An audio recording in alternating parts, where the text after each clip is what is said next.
Hi అండి. అందరూ బాగున్నారా? ఈరోజు మా హోటల్‌లో గిరాకీ అయితే అంత ఎక్కువేం లేదండి. ఏదో నార్మల్‌గానే నడుస్తుంది. మెల్లమెల్లగా వస్తున్నారు ఒక్కొక్కళ్ళని. నిన్నైతే తొందరగానే అయిపోయినాయండి. 11కి అన్నీ అయిపోయినాయి. అయిపోయిన తర్వాత కూడా చాలా మంది వచ్చారండి. టిఫిన్ లేవా అనేసి అడిగి చాలా మంది కూడా తిరిగెళ్ళిపోయారు. ఈరోజైతే అసలు గిరాకే లేదు.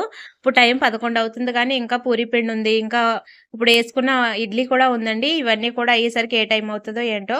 ఒకవేళ మిగిలిపోతే గనక అవన్నీ కూడా వాళ్ళకి వీళ్ళకి పంచవలసొస్తది.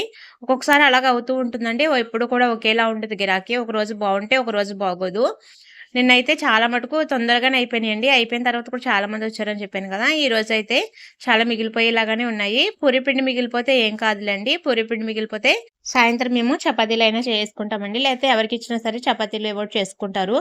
వీటిని సన్నగా కట్ చేసి చిప్స్‌లా సరే చేసుకోవచ్చండి వీటినైతేని. పూరి పిండయితే వేస్ట్ అవ్వదు. ఎవరికోళ్ళకి ఇచ్చేస్తాము. కానీ వేసిన ఇడ్లీ అలాంటివుంటే వేస్ట్ అయిపోతాయండి. అవి కూడా ఎవరికన్నా పంచవలసొస్తది. వేసుకునేయన్నీ కూడాని. ఇక్కడ కొంతమంది పిల్లలుంటారు కదండీ! ఆళ్ళ అమ్మలు పనికెళ్ళినోళ్ళు, పిల్లలు గట్టా అక్కడ రోడ్ల పక్కన అయి తిరుగుతా ఉంటారు. వాళ్ళకైతే ఇచ్చేస్తారు. అంతగా ఎక్కువుంటే గనక కొన్ని పార్సెల్ కట్టేసుకొని ఇక్కడ దగ్గరలో గుడుందండి. ఆ గుడి దగ్గర కట్టుకెళ్ళి అక్కడ భిక్షాటన చేసేవాళ్ళుంటారు కదా!